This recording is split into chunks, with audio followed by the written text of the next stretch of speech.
Divisa Now, the #1 place for news and politics. Welcome to Divisa Now. I'm your host, Edward Runnigan. Today, we will be talking about the latest in the election news and all the latest that you will be most interested to know.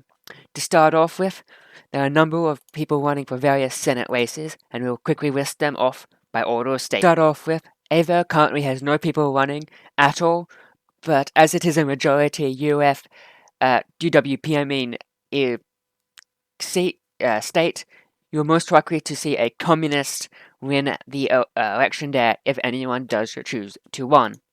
Then, in Book, we have 4 people running. Simon, for the UF People's Front, which is the Communist Coalition. For the Foxhound Party, you have that radical guy, the former leader of the CRP, which merged into the Foxhound Party. Those are the only 2 people that I have confirmed are running there. So, between those 2 people, I strongly believe that Simon shall be the one who will win, as he has campaigned more than that radical guy, and in a far more effective way to South Carolina. There's only one person running. Last celebration for the Foxhound Party.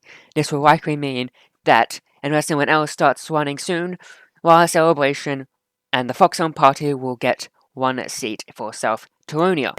Toronto itself, you have 2 people running. The best quality guy, who has been running for a couple of days now, and the recently nominated Dexter Ammo for the Foxhound Party. So far, will be a very close race, but I think TBQG has the slight edge as he's been running for slightly longer, but we will have to see as the election continues. In United Providence, you have Margaret on the guillotine for Action Divisa. As no one else has won, it will likely be an Action Divisa victory, which will be quite a surprise, as Neo and Cal Ainsworth, who are both running for president, are from there, and both of them are opposed to Action Divisa.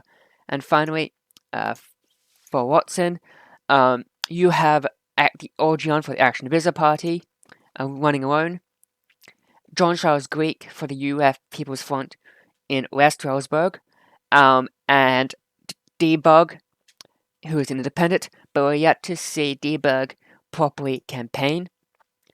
And I am unsure for East Wellsburg, as it is a rather empty state so far.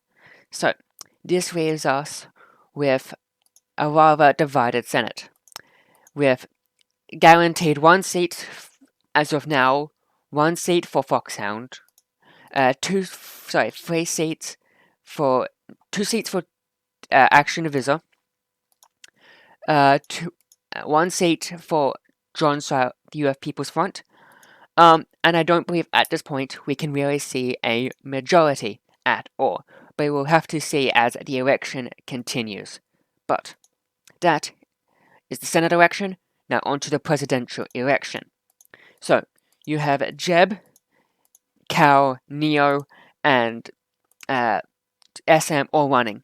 So far, SM is probably flagging behind the others, as he has campaigned rather minimally for his presidential election, especially compared to Jeb, Neo, and Cal, the other 3. Cal is running on a platform of he is the only one that can actually build this country up, that he's the only one with a plan for building the foundational building blocks. And this will be a platform that I believe will be attractive to a portion of the voters, but when you have a Jeb and Neo campaigning on far more populist grounds, you could also see them win, just from their more populist things.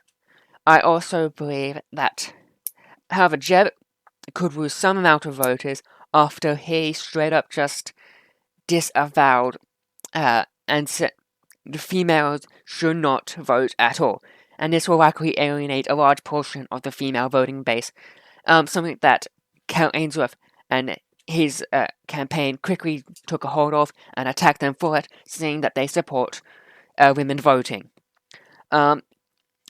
However, we are still yet to see other people properly run for the presidency.